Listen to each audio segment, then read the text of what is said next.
Welcome to Playbook for Performance, the official podcast of Shauna Corden, the Joan of Arc for corporate healing and performance. Join the quest to make work fun again by preparing leadership for engaging workplaces. And now, your host.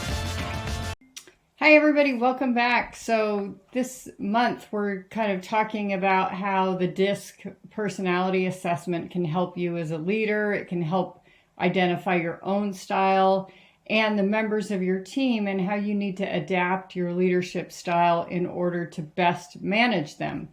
And this week, we're going to talk about how team culture forms. So it's not exactly everything that you thought it might be. So let's get started. So obviously the leader's style has a big impact on what happens with the team. The team automatically, in most cases, adapts their style to please the leader because, hey, the leader is in control of both their pay and their rewards. And so naturally, adapting their style to please their leader makes good sense. Now, you may have some rebels on your team that are kind of like, yeah, you told me to do it this way, but because you told me to do it that way, I don't want to do it that way anymore. I want to do it my way. And that's okay. Those people still can be really valuable members of the team. Now, a lot of times I will come in when the leader has changed because the team has been operating in a certain way. They know what to expect. Things are going well for them. But then they don't know how this new leader will react. And so we'll do a change management exercise. We will compare like what we know, what is, to what is now. What was to what is now. And for the things that we don't know about the leader in terms of preferences, style, etc., we build a list of questions to ask them. And that I preview with the new leader and I say, hey, these are some of the questions that your team has. They are certainly used to their old leader operating in a certain way. And so let's enlighten them. Let's tell them how you like to work. And that can be super helpful. It can settle the team down because there's a lot of angst when there's a new leader. And often I think productivity goes down significantly because even though the objectives for everyone and their position plans really haven't changed much, there's a lot of fear, uncertainty, doubt. We call that the FUD factor that happens. And there's a lot of speculation when they don't have information. They just try to fill in all the gaps by essentially gossiping until they hear the real deal. So I encourage you, if you are going through a leader change, don't hesitate. Engage a professional like me to go through that change management exercise with your team so you can make sure that they continue to be productive and the organization gets what they really need. So beyond the leader style, there's the team member style. So depending on whether they're more outgoing or whether they're more reserved, whether they're more questioning and skeptical, or whether they're warm and accepting, the distribution of that team will naturally form the culture in terms of, hey, if most of the team is questioning and skeptical, we're not going to run with just intuition on an idea. We're going to look for data. We're probably going to pull too much data. We're probably going to overanalyze before we make decisions. And so naturally the team will gravitate that way unless they are very intentional about overcoming those natural tendencies that they have. So the other factor that really makes a difference is the duration or the tenure of each of the team members. So you've all heard that term, well, we've always done it that way. Whether it's how grandma prepares her casserole or whether it's how the team gets things done, it will often depend on how things have always been done and what they're used to. So sometimes, even though they may be a bit of a minority in the group, the group or the members that have the longest tenure can often have an overbearing influence on how things get done. And so when a new person comes in who's a bit naive and may not know why things are done, they'll go, well, why do you do it that way? That doesn't make any sense. It can be really healthy. It can shake things up and have people question their assumptions and challenge how things have been done and maybe recreate some new processes and things like that. But it needs to be handled delicately. Not everybody welcomes being told that they've been doing something stupid for the last 5 years or whatever it might be. So careful on that one. The other influence might be the company style. So of course, this is your team, but how does the surrounding teams and organization operate? It could be, maybe you're a small insurance office, but you've got Big Brother looming above you that says, here's all the regulations and policies and how things must get done. And you have to defer to some of that. So that may dictate a little bit of the style as well, even if they're not present with the team. And then there's just other influences. So it might be the industry itself. It might be the diversity of the team. It might be the diversity of backgrounds that people are bringing into the team itself. That can be a big influence as well.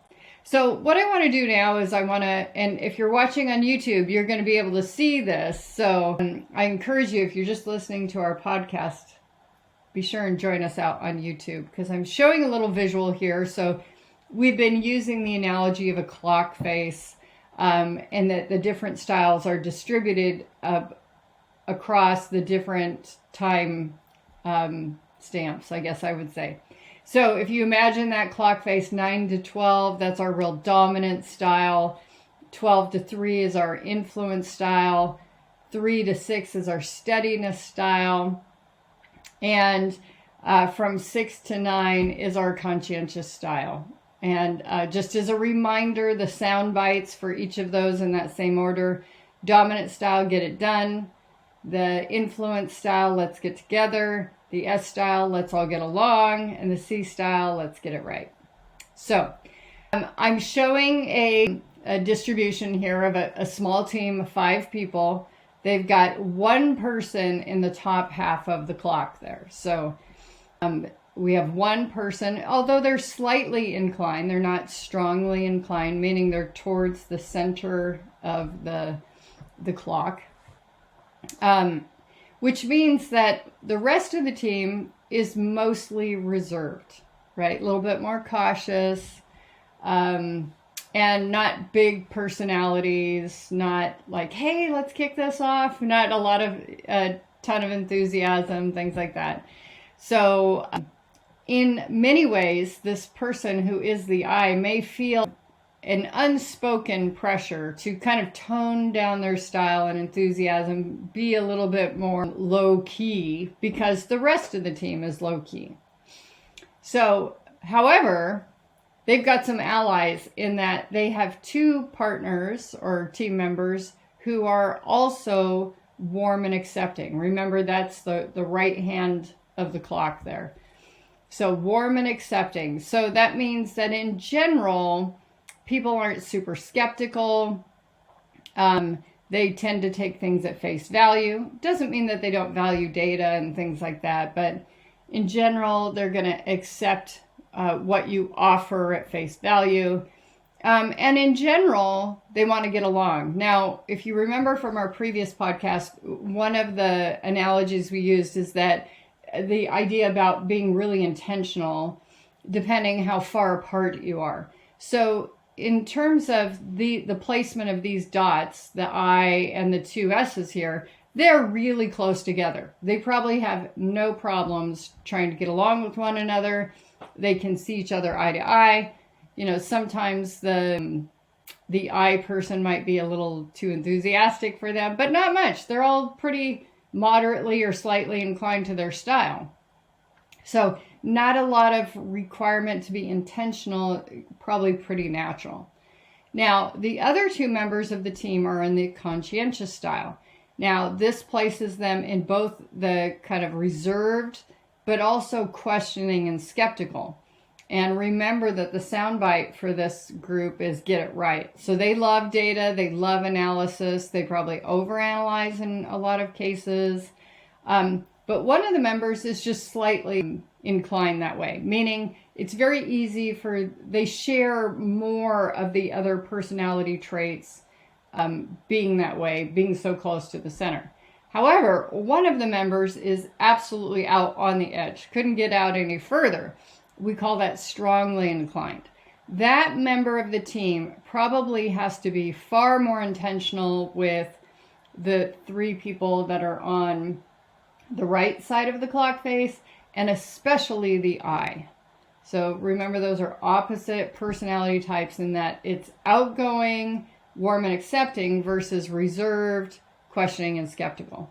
So a big stretch to get that rubber band around those 2 dots there. So in general, I would say that this team is probably super harmonious. They all are pretty deferential to one another's needs. They naturally adapt because they're not so strongly inclined themselves, with the exception of this person out on the edge. They may feel like, gosh, am I the only person who thinks this way? I have a theory myself that the further out you are, the more that you know yourself and you're accepting of the way that you are, and you don't feel a need to change who you are in order to please other people. That's just my theory on that, based on the thousands of these assessments that I've done. But I would say that this person probably has to try a little harder, and at times they might feel like they don't quite fit in.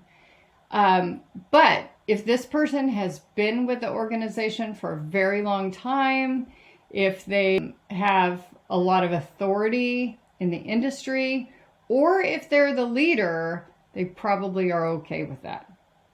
So that's just a little example of, what this could look like for your team. If you are interested in having your team take the assessment and then also do a culture map, and there's a lot more detail in the culture report itself. But one of the things that I really like to do with team members is just to have them broadcast, this is how you best work with me. And depending on the history of the person and the exceptions that they have in their report, it may not be difficult, or it may be very difficult. So it really can be very enlightening and overcome some of these challenges. I hope this has been helpful. These workshops can be delivered in a lunch and learn, a half-day workshop, or a full 2-day workshop, depending on how much depth you want to get into. But I highly recommend it when it comes to transitions with teams, mergers, acquisitions, new leaders, things like that. It can be really, really helpful to up the productivity in the team and get them back together. So one of the things that I really want to go into today in terms of the benefits of doing this is that you can be very intentional in curating your team's style. Now, I'm not saying that they need to conform. That's a totally different concept, and I wouldn't recommend that. We really want to go with what's natural. Allow people to be who they are naturally, their own preferences and tendencies, and honor those.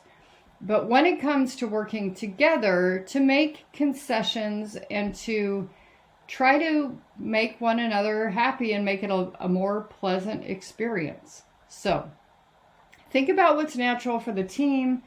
There's probably a lot of adaptations that the team members have made already because of being in the industry, or again, deferring to that leader that controls their pay and rewards. One of the questions the team can ask themselves is, what do they want more of? What works really well with the team? What has a natural flow? What keeps everybody happy? Is it space? Is it working together? What are those things? And then what habits personally, or what standard operating procedures can you implement that will help facilitate that? Could be autonomy of schedule, could be making sure everybody's well informed, All those things can be super helpful. The other question to ask is, what do you want less of? Where does your team have a lot of friction? Where could they use more help? Where does productivity halt? What is it that they need in order to be productive in those areas? And of those things that you want less of, how can you make them less convenient? It's sort of like putting the cookies on the top shelf that you have to have a ladder to get to. How can you make those less convenient and lean into more of what it is that you really want?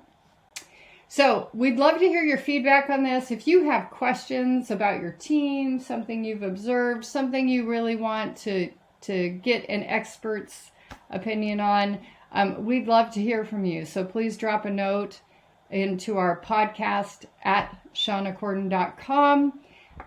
Or if you're in YouTube, you can drop a note in the comments and we would be happy to help. So until next time, take good care.